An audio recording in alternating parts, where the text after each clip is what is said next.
Yeah, lights on, game time, let's break it all down. From the spreads to the lines, who's up, who's down. We're crunching the numbers, calling the plays, talking all sports in a big time way. Welcome back to Spreadsheet Sports. It is Thursday night football, and it's going to be an interesting game between the Seahawks and the Cardinals. I'm going to give you my take on it. If this is your first time here at the channel, I hope you enjoy the content. I am very analytical. I look at the games by the numbers. I take emotions and ego and all those other dirty things out of it, right? I don't even look at how much am I going to make off the bet? That's secondary and actually third down the line. I'm focused on what is going to happen in the games. That's what's important. Not how much are you going to get paid for it. Not how much the books are paying for some touchdown. They're using it as distractions to throw you on the wrong track. But focus first and foremost on what is going to happen in the game and what are at least three possible different ways the game can go that are so much bigger sometimes than just this team wins or this team wins. Sometimes it's, well, they're gonna pass heavy tonight because the defense does this, or they're gonna run heavy tonight because the defense does this, or injuries or what have you. So all of those things are more important than just, oh, Seahawks are gonna win, oh, the Cardinals are gonna win. It's much deeper than that. Try to always think of 3 to 4 different alternate ways the universe could have this game play out, and then use the data to guide you upon what kind of activity, player prop wise, would be available for you, and then price it. Don't start with the price. Everybody makes that mistake, and that's why they don't have any money, and that's why they don't have any winning bets. Um, Focus on activity, then you focus on the money, right? But again, if you are here for the first time, I hope you enjoy the content. For those that are returning, thank you so much. Please continue to support the channel. And please like, comment, share, or subscribe. But let's jump into this game and let's look at it and see what we got for tonight. This game tonight between the Cardinals and the Seahawks is going to be interesting for a lot of reasons. For a lot of reasons. I mean, you got both of them are 2-1. It's a divisional NFC West matchup, right? That's got a lot of extra weight early in the season. So it's an important game. Somebody's going to leave and be 3-1, and somebody's going to leave and be 2-2. Still doesn't leave them in shambles later on, but that's just the reality of what's going to happen with this game. I'm not sure that they move up in entire NFL rankings because of how they perform in this game. Like I said, probably Cardinals should be probably 3-0 right now. The Seahawks probably are 2-1, and they should be 2-1. Injuries that we're looking at for tonight is Connor, Paris Johnson, left tackle, and Charbonnet, running back for Seahawks. So with Connor and Charbonnet being out, this is going to hurt the Cardinals because Connor's out for the season. Charbonnet is questionable, but even if he returns after being out, Kenneth Walker 3 still is the guy, right? So Charbonnet just adds on to that. But what I think may happen is you may end up seeing Murray trying to take up some of the slack for the running, and that probably won't be a good idea. The Seahawks are going to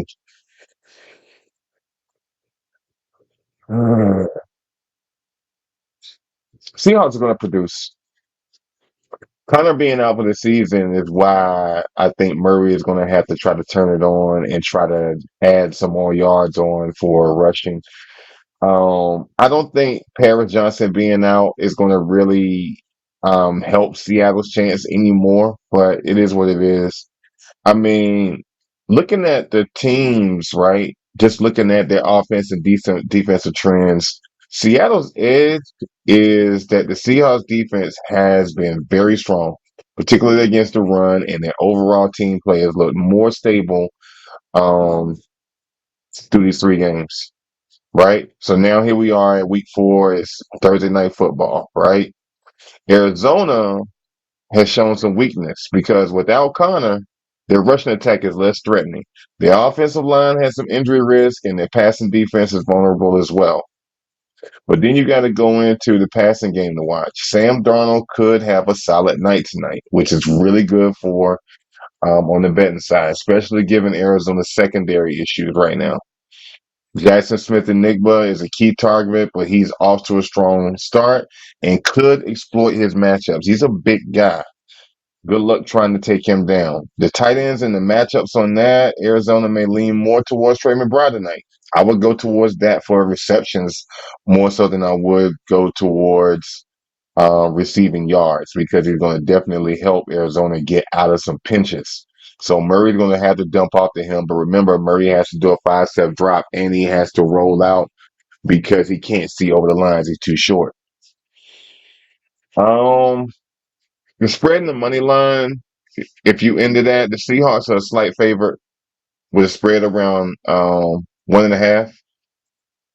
Most sportsbook have them at -1.5. But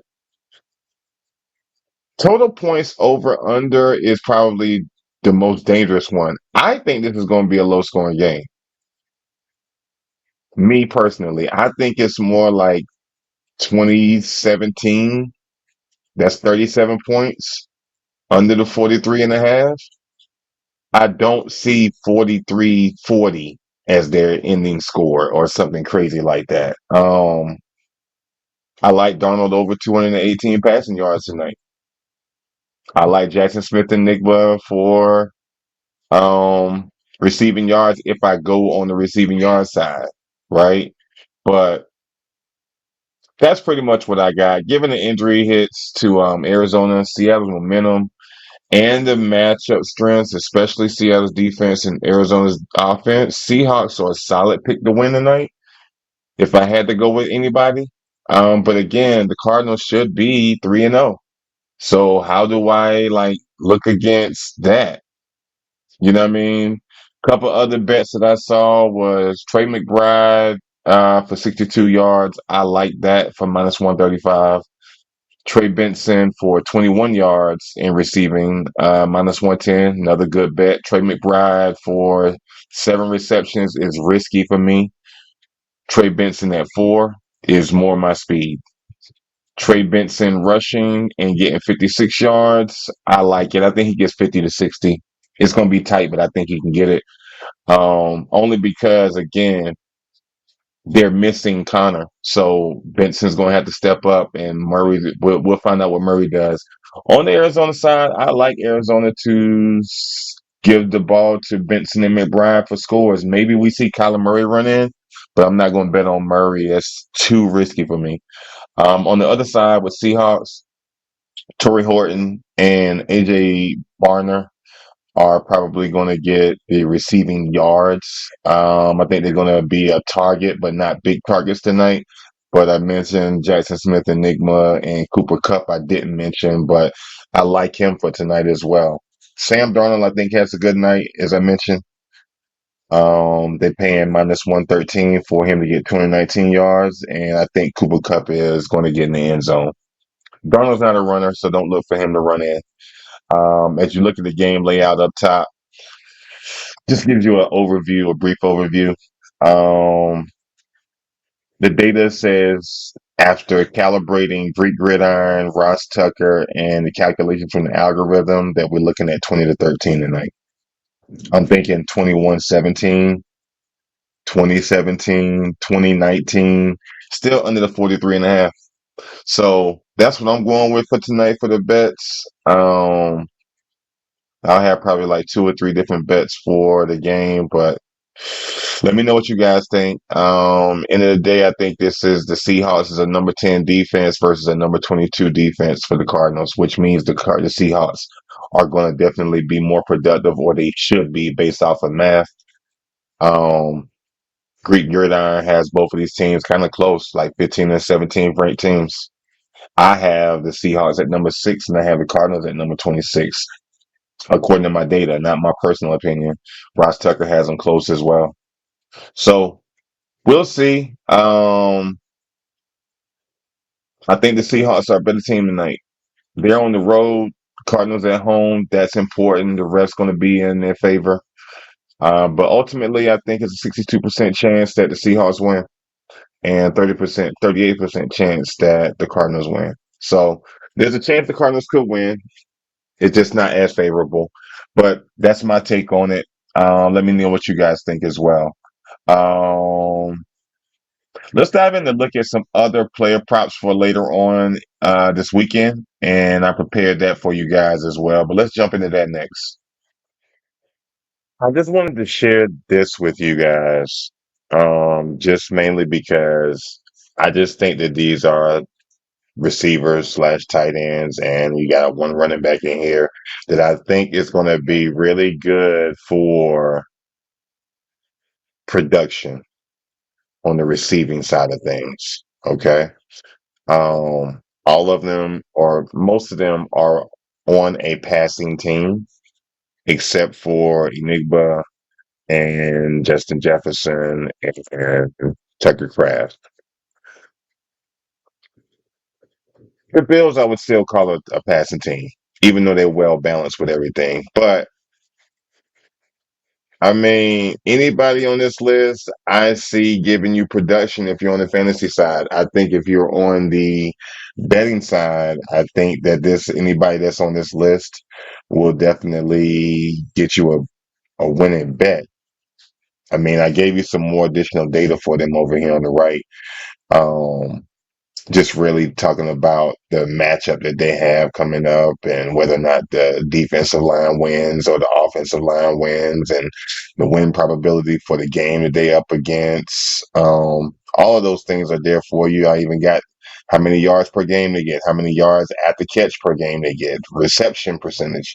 Everything is there for you to really look at these players. I'm heavy on tight ends and running backs for receptions. That is my sweet spot. Receiving yards.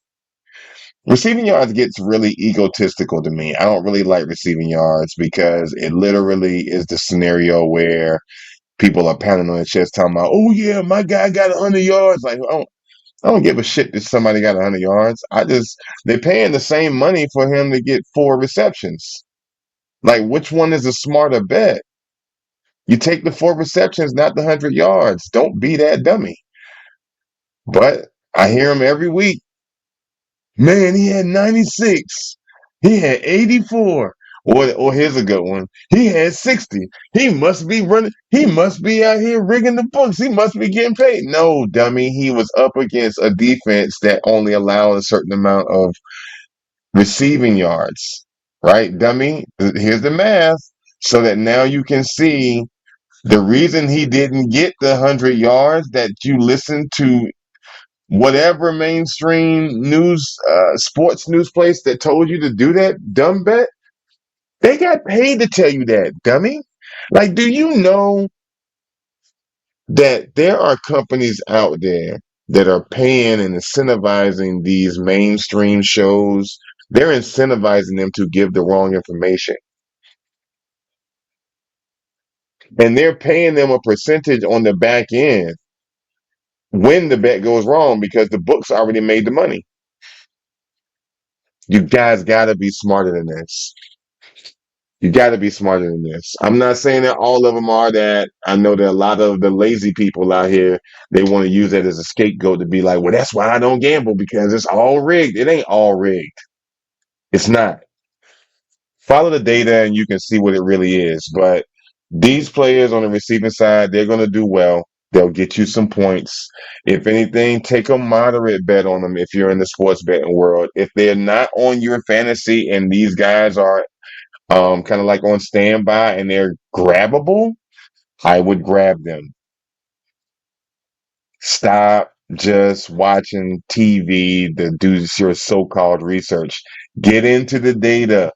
I am not a rocket scientist. If you have a computer or if you have a smartphone, you can have Excel on your device. You can do what I'm doing. I'm not doing anything special. I'm just a regular guy that's looking at numbers. The same thing that you can do. And it's free.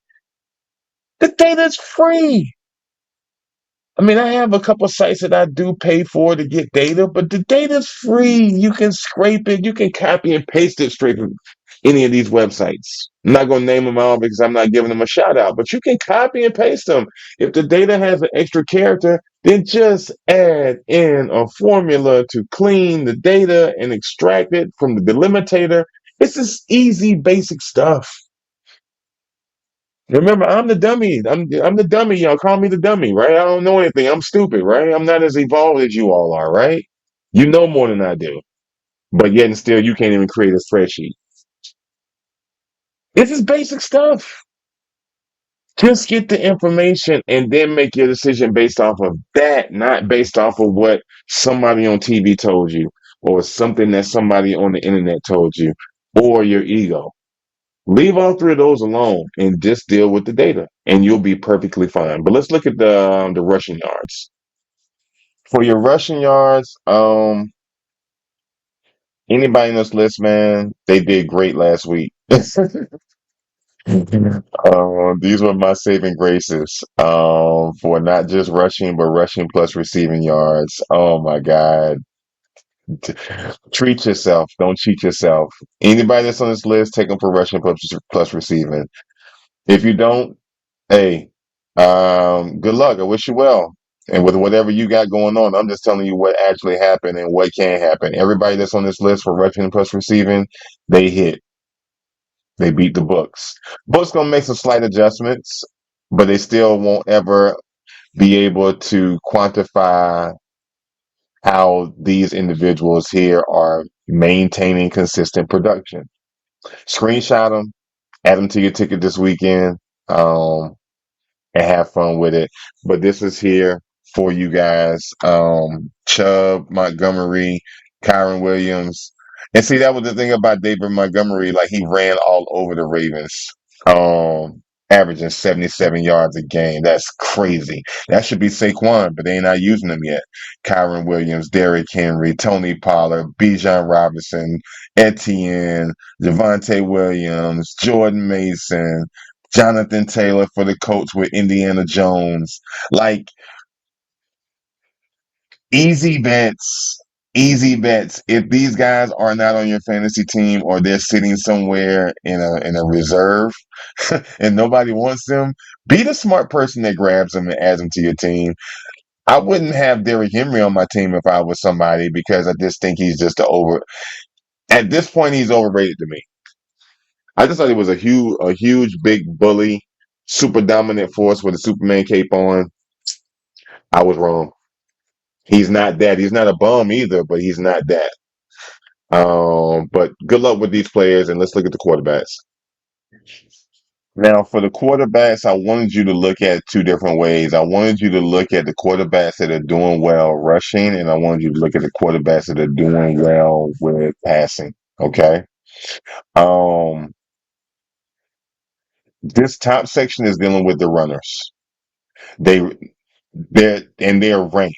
I actually have Baker Mayfield as a better rushing quarterback, along with Caleb Williams, Russell Williams until he just got pulled, Jalen Hurts, Indiana Jones, Lamar, Justin Fields, Kyler Murray, Patrick Mahomes, Drake May, Bo Nix, Josh Allen, Spencer Rattler.